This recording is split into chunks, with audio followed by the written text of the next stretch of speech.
to another Clever Dicks podcast. In this podcast, we're talking to Stephen Moore and his wife Jo. Stephen and Jo are a pair of competitive swimmers, at least in their youth, originally from the UK. Stephen swims quite a lot with Duncan and I in our little group. In this podcast, Stephen tells us about his cold water swimming experience, as he's done some ice swimming and been to the world champs. And Jo tells us of what it's like supporting a cold water swimmer. I'm not sure that Stephen's going to convince anybody to actually start ice swimming. He's pretty clear about it, but it is a great chat, and I think you're going to enjoy it. Okay, well, welcome to another Clever Dicks podcast. In this podcast, we're talking to Stephen and Jo. Hi. Welcome, guys. Hi, thank you. Cool. So we normally just start by giving you guys an opportunity to tell us your story, your swim story. So you're both swimmers, and I thought maybe you could let it go. Now, Jo, are you going to tell Stephen's story for him, or are you going to let him tell his own story? I think Stephen can speak for himself. Yeah, thank you. Cool. Guys? Hi. I started swimming, I think, when I was about 5 years old.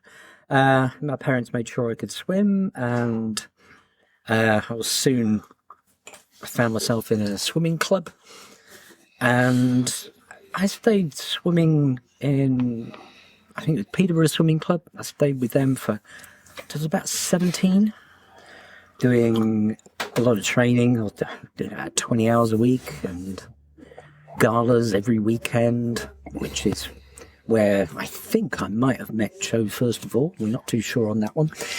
Not knowingly met each other, but we think we were probably at the same gala. Yeah. Yeah. Were you competing? Not against each other. I don't think I had the cut to compete against Stephen.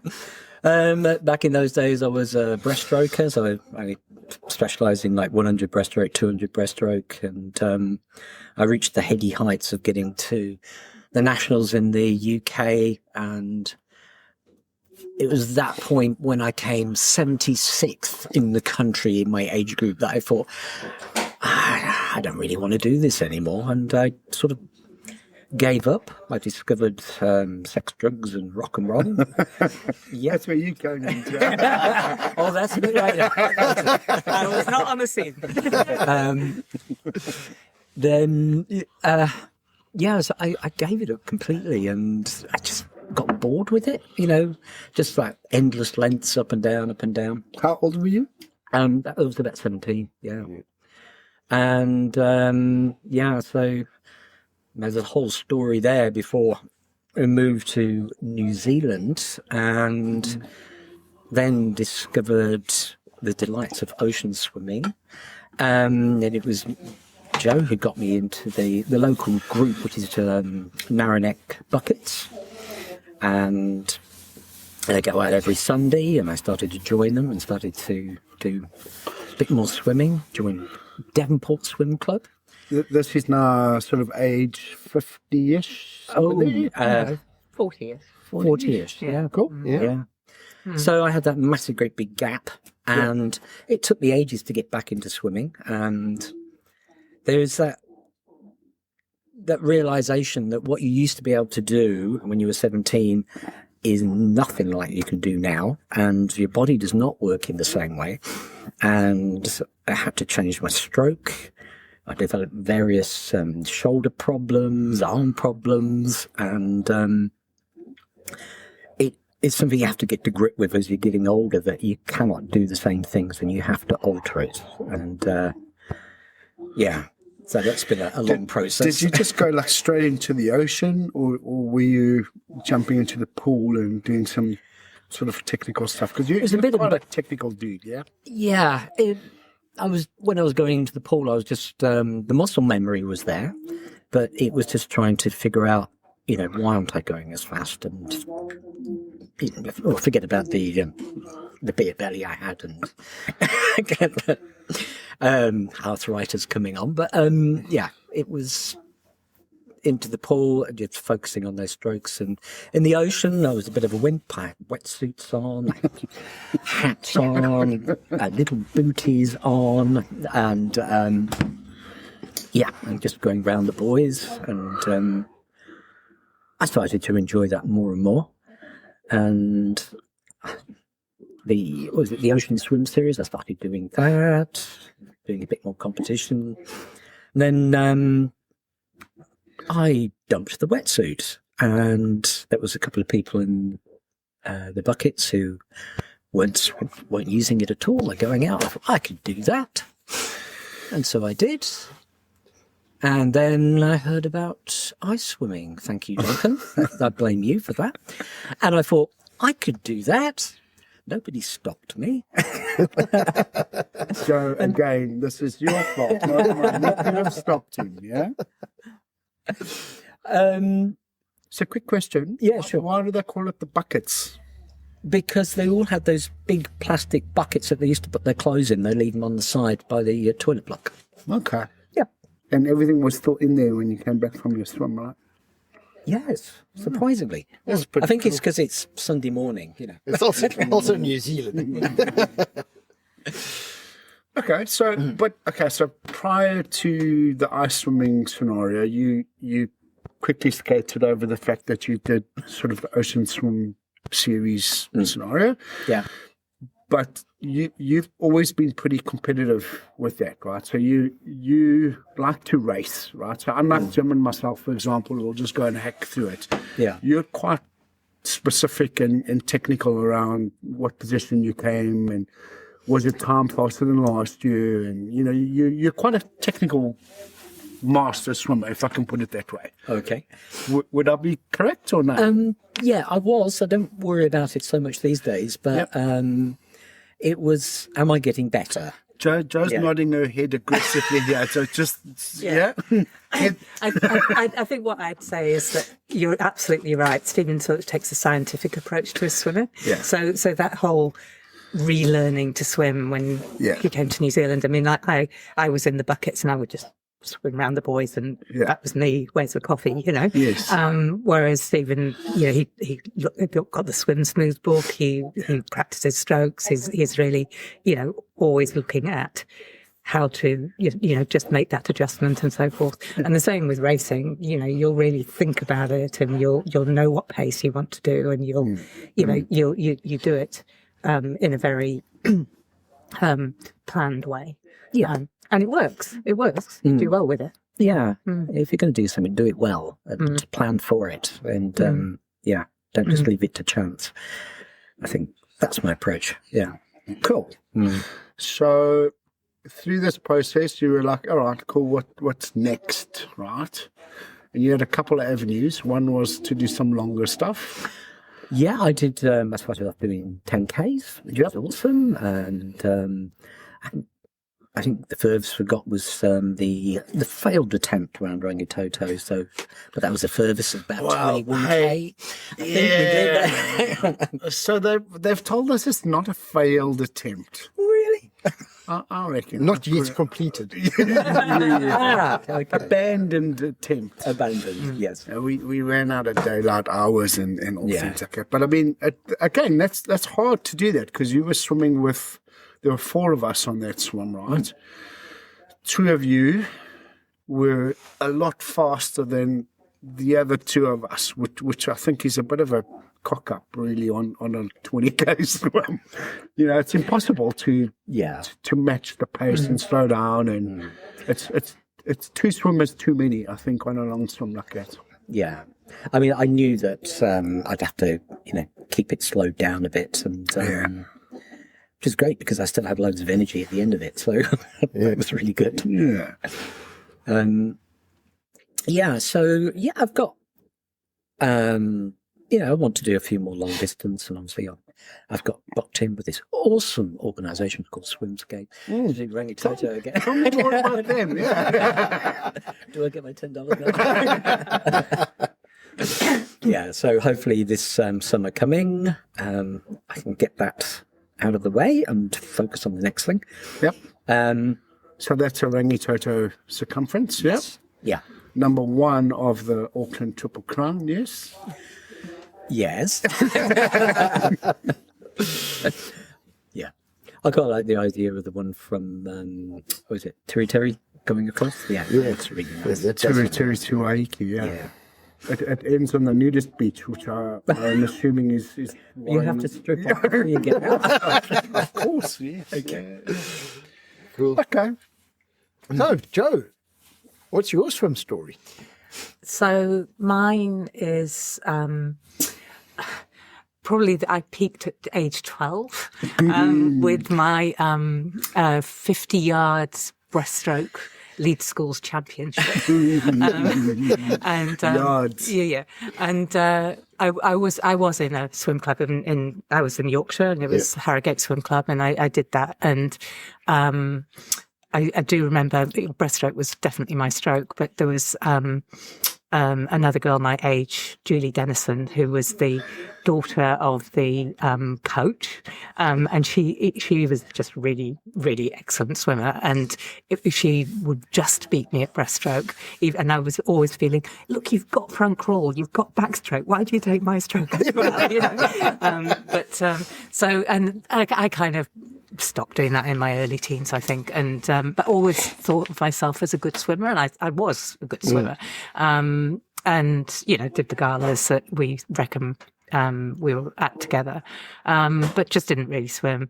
And I do remember when Stephen and I first met, we realised we got this swimming history, and we went swimming together, and I was thinking, oh, this is really good. I'm going to, show him how good I am.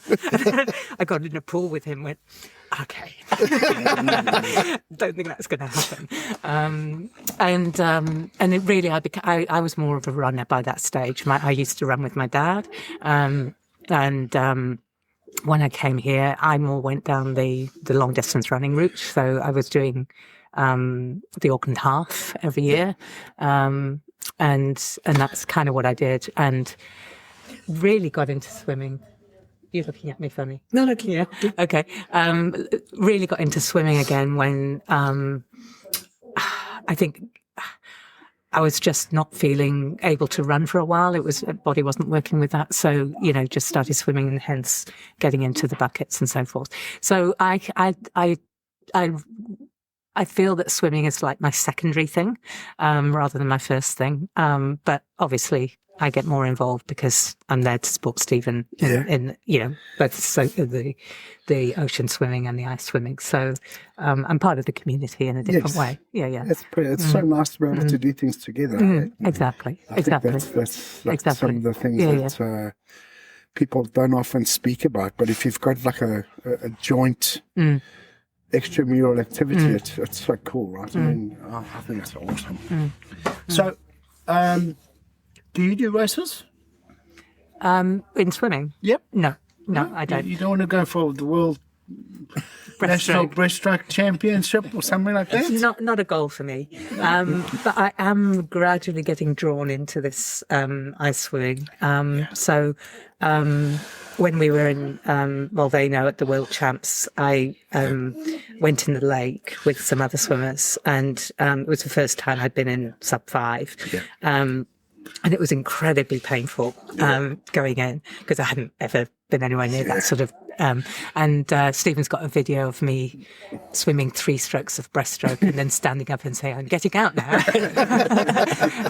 But I did my own personal event at St. Bathans. I did my own personal side event. And because I'd been swimming, I decided to swim without a wetsuit from then on. And because I've been doing that, I was more acclimatized than I expected. I was aiming at 6 strokes, but I did 24. So that was pretty good. That's very cool. Yeah. So, in the headiness of the post-swim feeling, then I said, I may do a 50 metres. Now it's on the podcast. It's a commitment. You heard the word may. But, no, I'm going to edit that out. It's not in May, it's in July. Yeah. And then, somebody said, Sue said, look, enter 2 of the events, because when you do one, you want to do another. So, so we'll see. Watch this space. Yeah. Well, that's what happened with Laura when she came down. She only wanted to do the sprints and ended up going all the way through to a kilometre. I'm not suggesting you should, but absolutely. Yeah. But no, I do enjoy it. And when I first went down to support Stephen with the ice swim, I was thinking, I will do this because obviously he needs the support, and that's fine and good. But I wasn't expecting to enjoy it. I was expecting to feel that there would be a lot of hanging around, being a bit bored.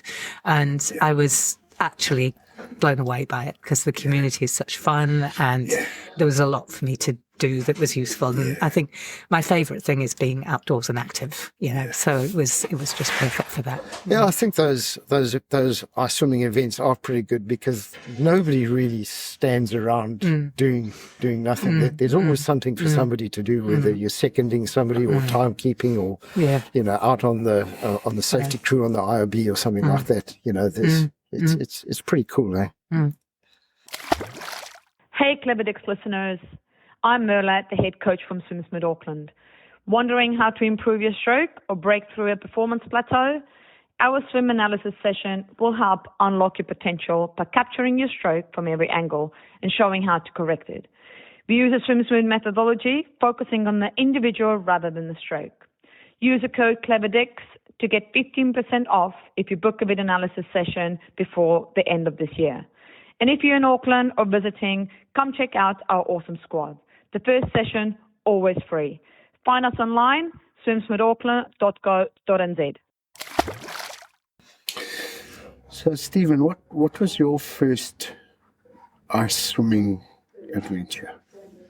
It's been a couple of years now? Yeah. I did. St. Bathans was the first proper ice swim I'd done. Obviously, living in subtropical Auckland, it's very difficult to find any kind of cold water. And I did the kilometre there. I did I think a 250, a 500 and a kilometre. Yep. And that was an interesting experience because I don't really remember much about it. It was, I think the 500 I did, I got in and I got out and I don't remember swimming it. I don't remember getting warm. But when I did the kilometre, I can remember it in every tiny detail of pain. The getting in, the trying to get your breath, for those first 100 strokes, and the getting out, and then the pain of the recovery.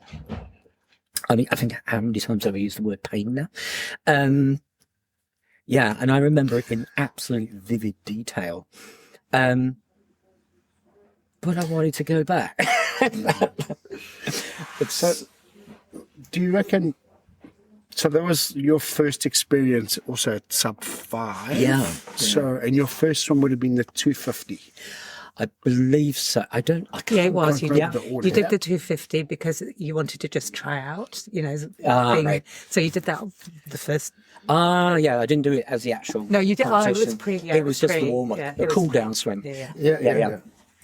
Yes. So just take us through, because I mean we all talk about sub 5 and ice swimming, but like if you've never done it, it's difficult to understand what it's about, right? So maybe take us through the kilometre, right? So take us from you're in the tent, right, and you get your call up, Oh, it starts a lot earlier than that, sort of like a few weeks out. Okay. Yes. You, and me being like that technical swimmer thinking about things, you're thinking about how am I going to approach this? How am I going to breathe? And how would it feel afterwards? What kind of strokes should I be doing when I can't feel my arms? So there's that. And it's just like about 2 weeks of worry before you get nervous energy. Yes. Getting into the water is the easy bit because you've got this whole crowd of people who are watching you and you don't want to be a complete wimp. You just go in. Yeah. You got to pretend to be staunch. Yes. And it's just for the benefit of the other swimmers behind you, because, if you melt down before you've gone in, they're going to have problems.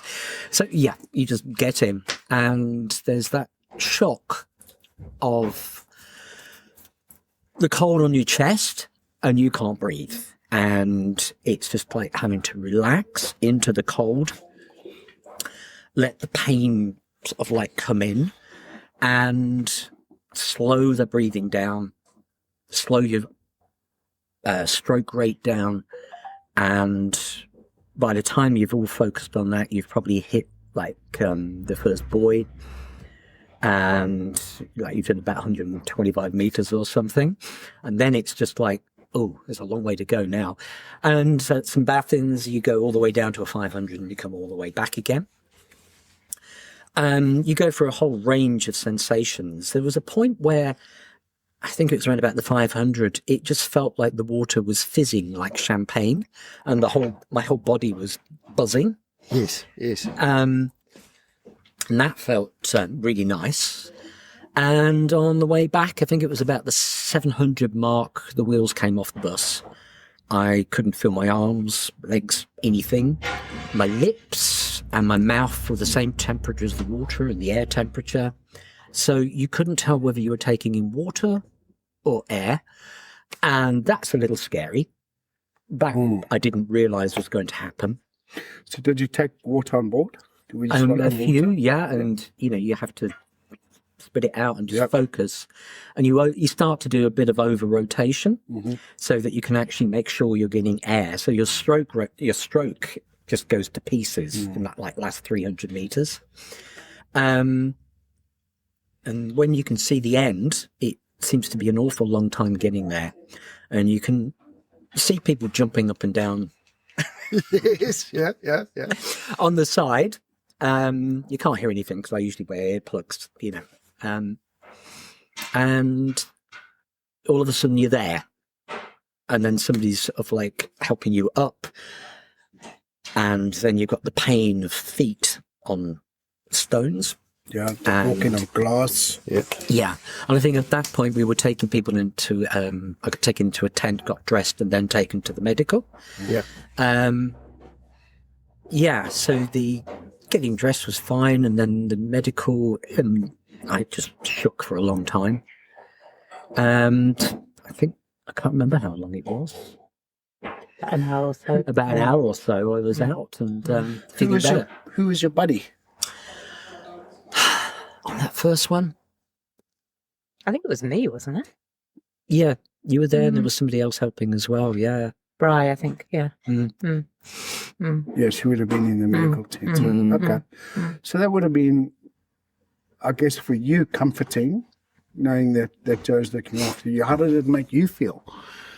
To be honest, I find the build-up to the event worse than the event and the aftermath, because, there's this darkness that descends onto Stephen as he's doing his preparation, and I mean, I know it's a week or so, but it's like the few days before, I think, is the particular sort of point, and I have to sort of recognize what's happening, and it's that it will change, but it can be quite hard to be around, and sorry. It's just how it is. And then the day of the event, and he'll sit preparing, waiting for the event to happen, and he's literally got his hoodie over his head, and sort of blacking out and things. So I think just being alongside that is, I mean, it's something I understand and can work with. But it's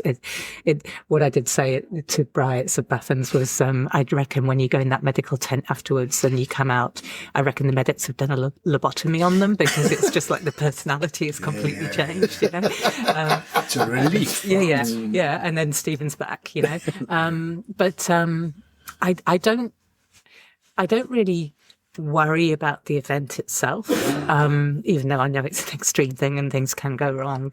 And believe me, I am very good at worrying. So it's it's a great skill of mine. So actually, superpower. Superpower. But not worrying, I think, because partly, you've heard Stephen talk about how he prepares and how he thinks about it, and I know that he really knows what he's doing. But also, I've been swimming with him lots. He's talking shit. Often he doesn't know what he's doing. well, he's very good at pretending.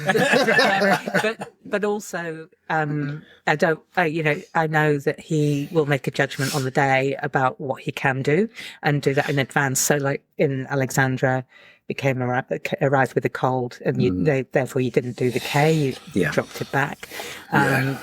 And he, he'll just make those decisions and not let the drive to do the event get in the way of what's safe to do. That's very important for an event like that. Yeah, absolutely. And that was a big decision because you thought it might stop you getting a place, or be, in the New Zealand team for the game. So I mean, it was it was a big decision, but I kind of trust that. And then, at St. Bathans, you're both there in boats and, those sorts of things. So, yeah.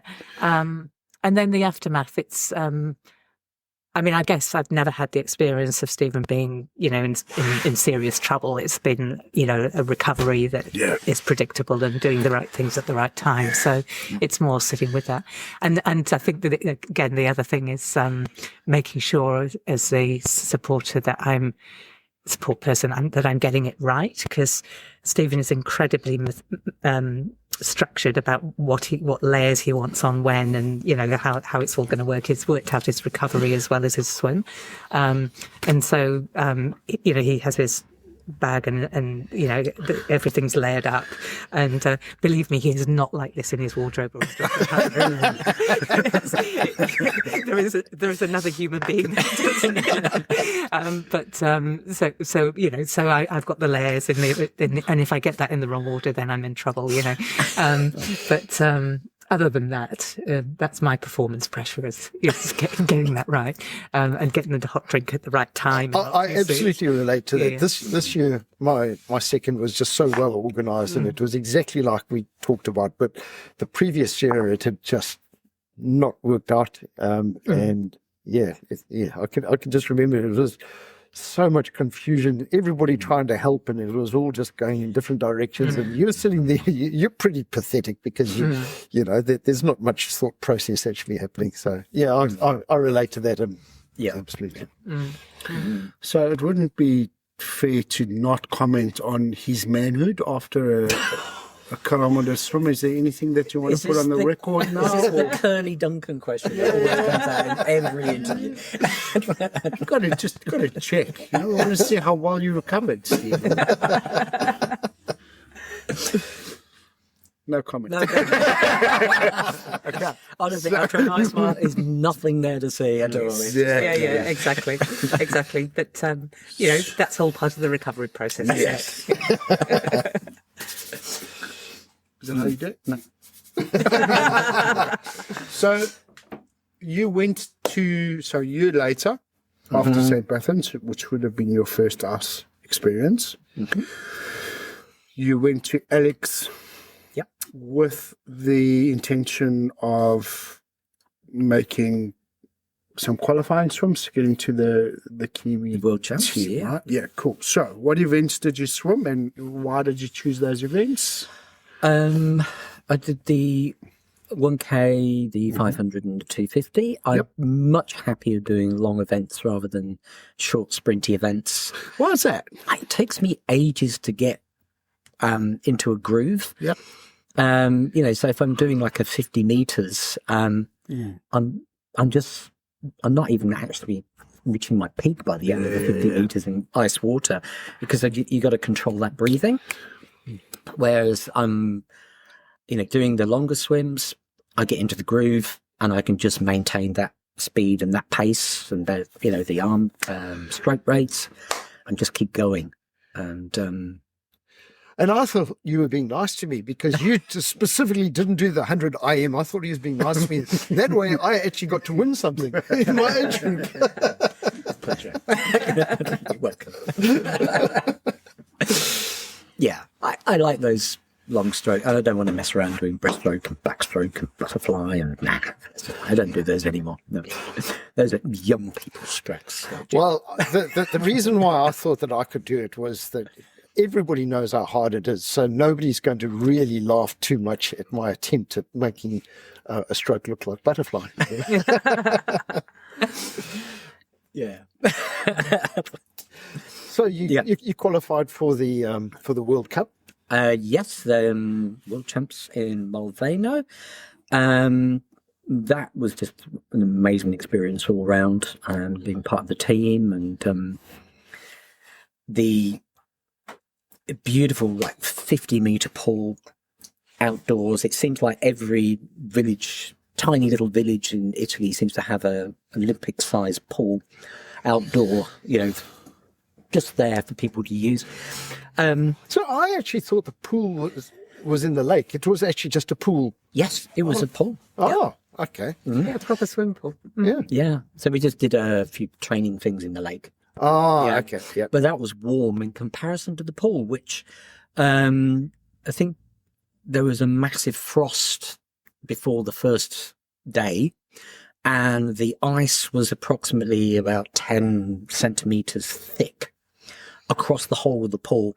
And there was people with pickaxes and shovels smashing away at it, and they had to remove all the pieces of ice, and they just dumped them by the side of the pool to be able to actually let us get in. They had to remove all the bits of ice in case, you hit some of them while you're swimming. And they had to do that every morning. Did they take the lane ropes up so that they didn't get all frozen up, or what? I don't know. I wasn't up that time to see what they were doing. Oh, But when you raced, the lane ropes were Oh, yeah. pool Oh, yeah. policy, yep. Yeah.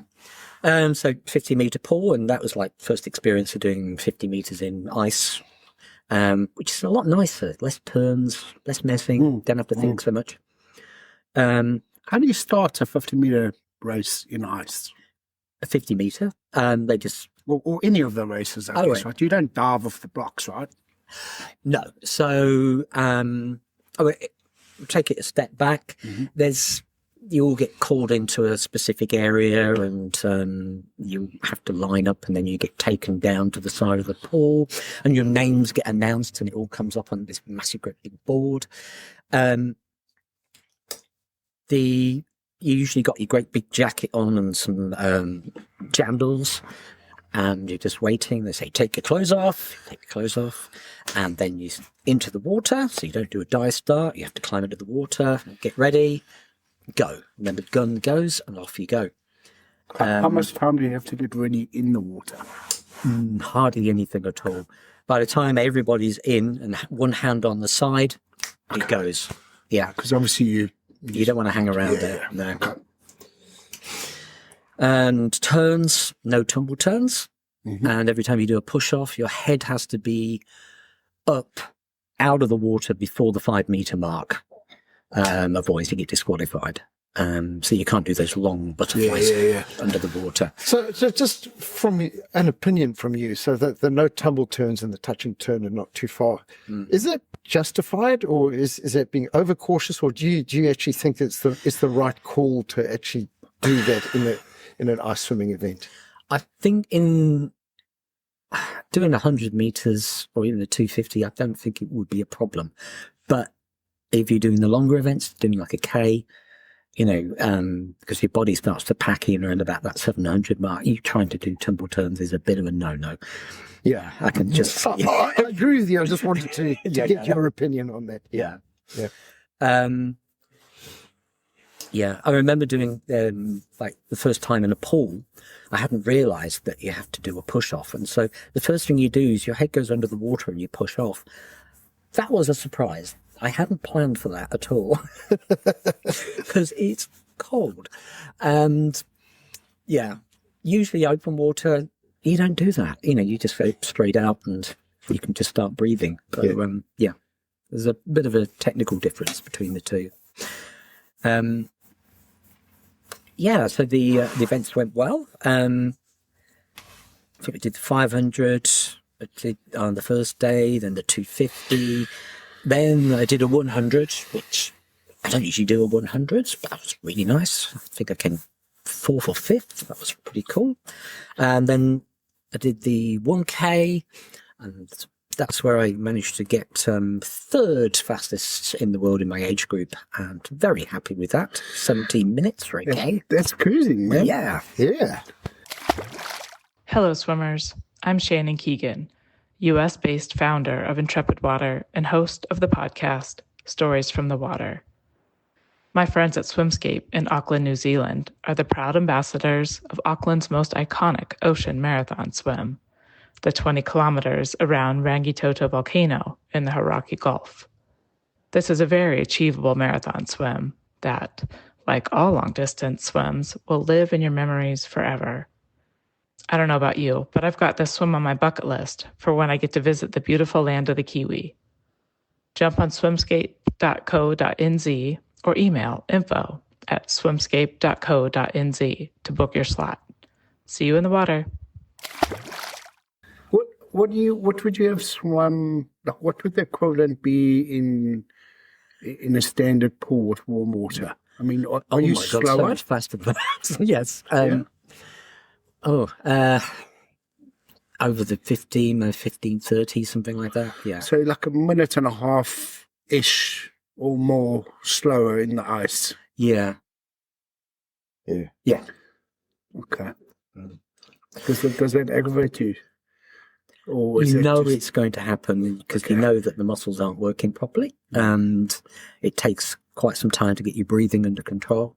Yeah. It's just part of it, and yeah. That's a challenge, really, isn't it? Yeah. Mm. So what's the fastest? Oh God, for a kilometre? Yeah. I don't know.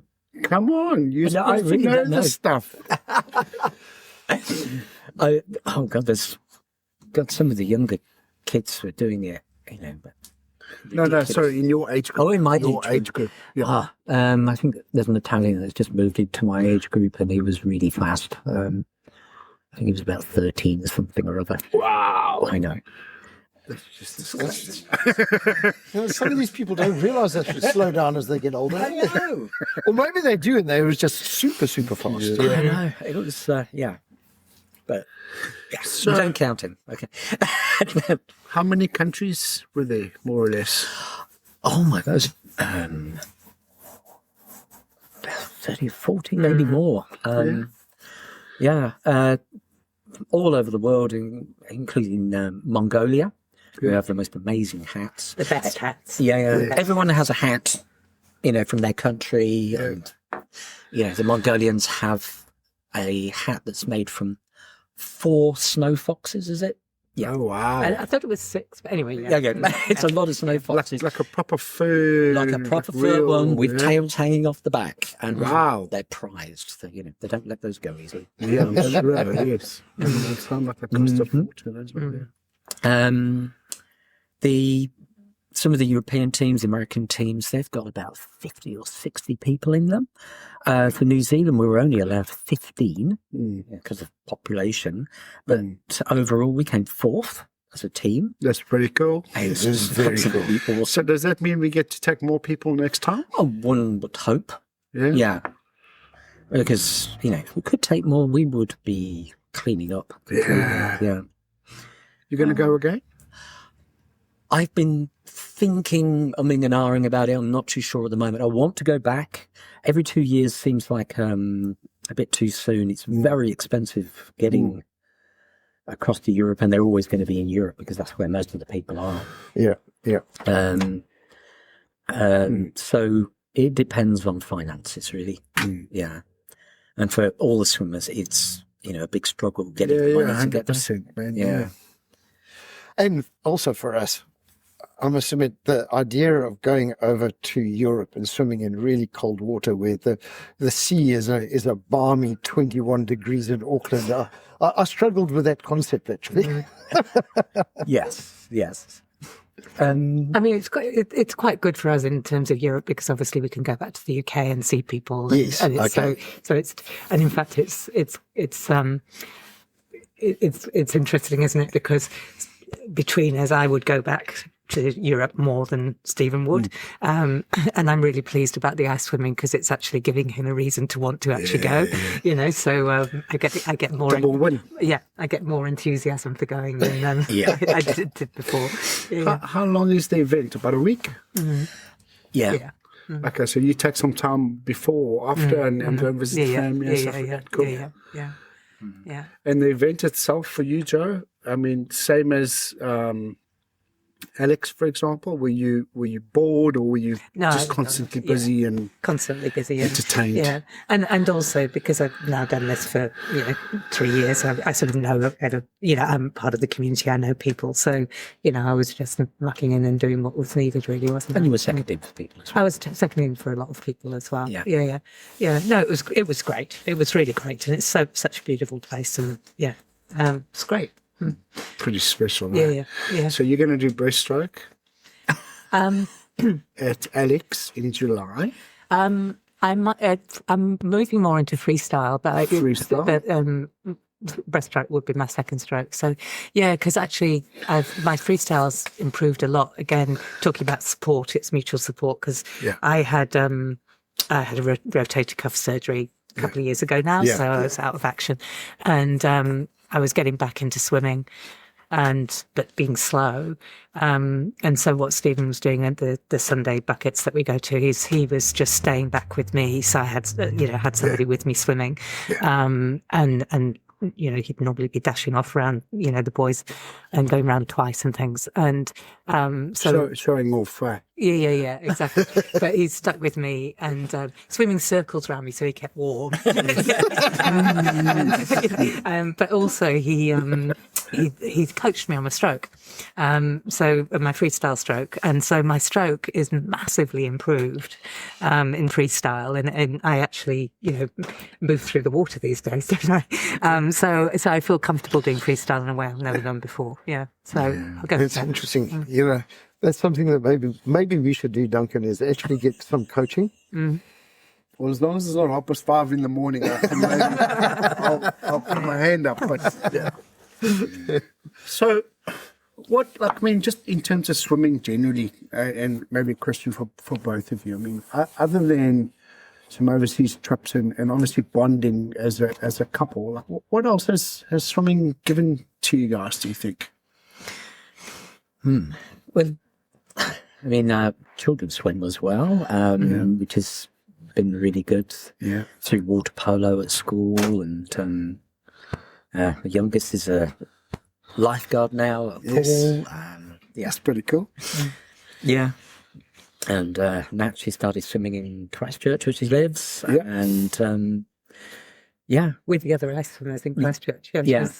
In a wetsuit or No. togs? Oh no, she's doing pool, but she's doing it with the ice swimming community. Because it's cold in Christchurch. Is just Yes.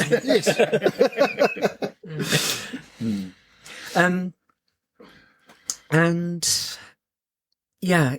it is that community, and you can go to anywhere in the country and you can always find someone to go and swim with that you've met, or not even met, Oh, you're swimming? Yeah, come with us. It's just like, it's so friendly.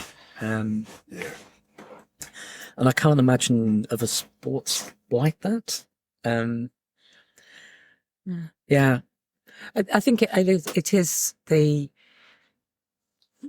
moving out of pool training and pool and gala swimming and into open water swimming in various ways is, to my experience, it's very different, because it is about the community and so forth. But I guess it's, being in water has been part of our lives and a part of our kids' lives. I mean, we started them learning to swim like you do, and we sort of didn't think to stop, and we looked round and thought, oh, everyone's stopped now. Their kids have learned to swim, and ours are still going. And so we're a swimming family, and then that's extended now to a swimming community. That's pretty cool. Yeah, and the fact that Nat can move cities and just pick up with some people that we know who are great, and they're embracing her, coming along and things like that. Cool. It's very cool, and it's giving her, she's starting out, as a young adult, and it's giving her some trusted adults in her new city. Yeah, and that's really really cool. That's very cool. Moving cities can be pretty hard, because you need to start building up a network, and you need some way to actually start meeting people. Yeah, absolutely. What do you think about long distance swimming? So you've obviously scratched that a little bit. Yeah. Any goals down the line other than the Rangi swim? Yeah, I think I'll do the Rangi swim, another couple of like 20k swims or something. I haven't got this urge to do a Jono, and, you know, to do 100k or something like that. I've got absolutely no urge to do that. As my body's sort of starting to pack up in various places, and I enjoy swimming. I enjoy doing long distance, but I don't want to ruin my body and go mad, you know. So warmer swims would be nice. Yes. It's strange, as you've been doing ice swimming, everyone just presumes you love cold water. Yes. No, I do not like cold water, and I think one of my approaches to cold water is do it as fast as possible so you can get out earlier. Yeah. So it kind of comes all the way back, because I'm with you on that one, Stephen. But then, so if you don't enjoy the cold water, then the question is, well, why do you do it? You know, I've got my own theories of why I do it, but why do you do it? It's that old joke, isn't it? It's so nice when it stops. Then you feel so good after you get out, I think, is the biggest thing. When you're doing it, like we've all been out today, and it was pretty awful with an easterly blowing in, waves everywhere and taking on lots of water. Not a nice swim, but getting out, it's lovely. Yeah, sitting down and having a coffee with some good friends. Yeah, it's absolutely lovely. I'm kind of with you on that one. Yeah, a lot of it for me is just the challenging myself, and trying to show that, you know, age doesn't have to stop you loving life. Yeah. Yes, I think I'm swimming to support my old age, you know, so that I will be fit as I'm going through. You know, I can continue to do swimming because I'm not going mad and not ruining my body. So I'm treating it like a temple. Maybe a bit too much beer every now and again. But, somebody described me as an elite athlete or something like that, because going to the world champs. I see myself more akin to sort of like darts players, you know, elite dart players. You know? Well, I look at you as an elite athlete because you are number one in the world over an ice mile for your age group. Yes. Yes. Dude, that's no mean feat, eh? Yeah. I was heading for doing it in 30 minutes, and it's like, I don't know how that happened. I'd also add about why you do it is the goal. You've set you like setting in swimming. This is not Stephen in life in other ways, but in swimming, you like to set a goal and you like to, you know, achieve that goal and go through the mental challenge of facing something hard and doing it, and you do like that.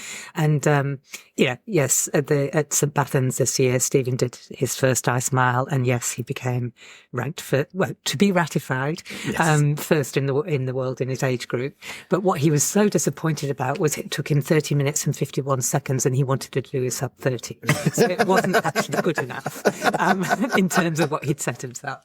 You know, so and that's what drives you, I think, Stephen, is you like to have something to work towards that's challenging, both in terms of the physical but also the mental, and trying to achieve it. And you've done that through different things throughout our lives. You know, with different things that you've done, it's been setting yourself a goal and achieving it. I got two questions. One is, you mentioned that that's not what he's like in his normal life. It's quite interesting that there's that big difference, right? Because I'm similar, right? I mean, just generally speaking, I'm chaos. Do you know what I mean? But when it comes to swimming, I'll have a direction and I'll have a plan and I'll get through it, right? It's what's important in life, you know. Swimming, 100%. Other question: what did you say for your mile? 30:51? Yeah, dude. You should be so much quicker than that. So when we swim out here in the ocean, you're literally twice as fast as all I am. Right? You like swimming circles around us, right? I slept through in 32 and some change. You should be, I'm guessing, at least 3 minutes quicker. 3 minutes, okay. Is that my target for next time? 28 minutes. Otherwise, don't come back. Okay. So I'm interested to know. I mean, you're 10 years-ish. I'll give you the ish. Older than me.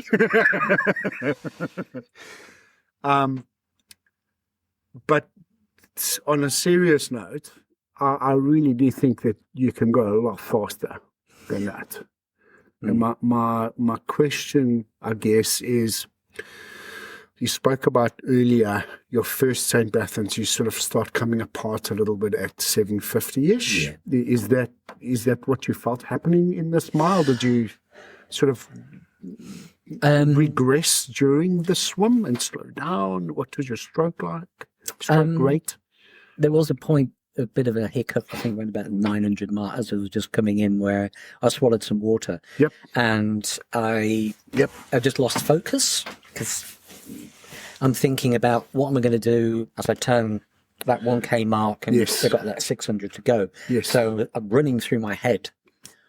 How am I going to do that? How is it going to feel? And I swallowed water. Yeah, so I have to cough that up. And usually have messed up your rhythm a bit, yeah? It did, in the RIB, you have to shout at them, I just swallowed water. Honestly, I'm fine. Yeah. So they Don't pull me out. Yeah. I think I'm because I'm more used to it. I know what's going to happen, so I'm prepared for it, and it becomes a lot easier. I mean, the K that I did at Mulvano was so much easier compared to doing it at St. Bathans because I knew what was going to happen. Yes. And I can swim through it. Not panic about it. So I knew what I would be like doing the K, and it was just that extra 600 meters, which doesn't sound very far, but that's far. That's far. Yeah.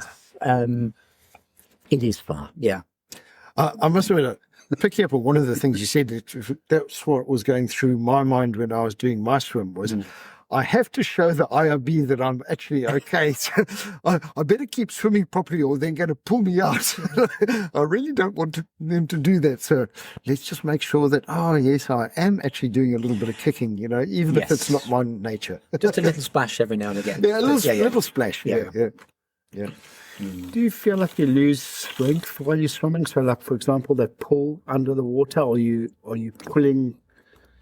Yes. Less? And I think it's because you've lost the feeling, so you can't actually. Usually, you're getting feedback all the time as your arm's going through the water, and you can feel it in your hand and in your arm as you're, pushing back against the water. When you've got no feeling there, it's a bit more tricky, 100%. And you have to rely completely on muscle memory to do the same stroke. If you look at like the splits between doing like the 1K and then the extra 600. 600 is so much slower than the first. 100%. So we on the boats, we're sitting and we're taking stroke rates, for example, and obviously monitoring your position in the water and all of those things. Do you recall, have you got feedback from the team as to what your stroke rate was, for example, in the first 500 versus the last 500? Yeah, it was it's a lot better this time. I started out at 64 and finished at a 62. Okay, so you actually maintained pretty well. Yeah, and that was my plan going in, maintain that rhythm. Just keep maintaining the rhythm, and that will get me through. So the reason why I probably wasn't swimming as fast as you would like, Duncan, is because I was actually focused. You're going to have to come back again. I was just focused on that turnover rate and keeping like a steady pace the whole way through. Yeah, because I knew how much of a drop off there would be. Do you ice baths and stuff like that? I do have an ice bath. I hate it.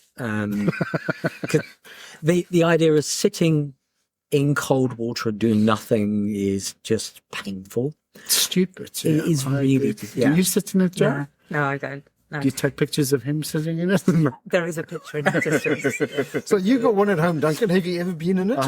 I have never been in it, not once. Oh, you got to do it once. No. So we've got so Luke wanted one for Jim. So we built with Jim's help a nice big 360 litre one where you can fully sit down, submerge. He's got it sitting in about 4 degrees. And I walk past it every day and I give it a little tap and I check the temperature and I keep it clean. I have zero intention of getting in there because to your point, it just seems stupid to me.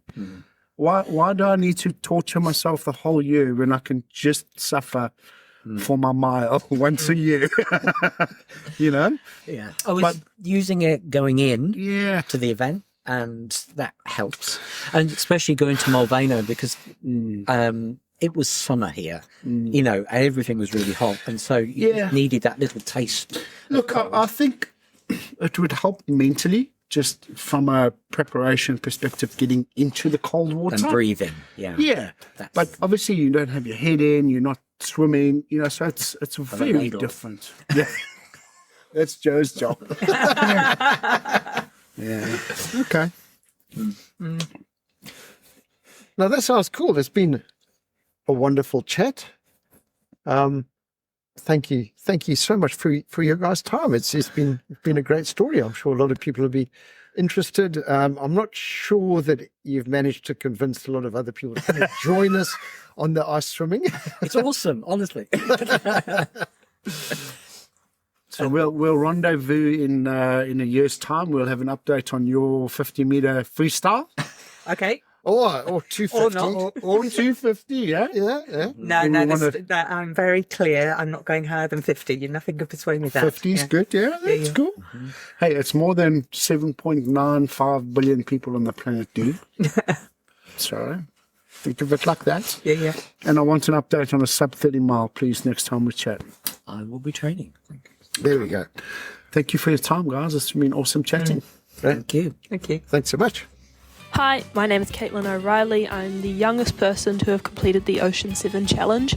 If this really cool podcast has helped you learn something new, maybe it's introduced you to new swimmers, made you smile, then please take the opportunity to subscribe to Duncan and Jim's channel. I'm sure they would absolutely appreciate all your support. Cheers. Thanks, Caitlin. Well, as always, you can give us feedback on our Instagram account @CleverDix or send us an email cleverdixnz@gmail.com. We'd really appreciate hearing from you. And cheers. We'll speak to you again soon.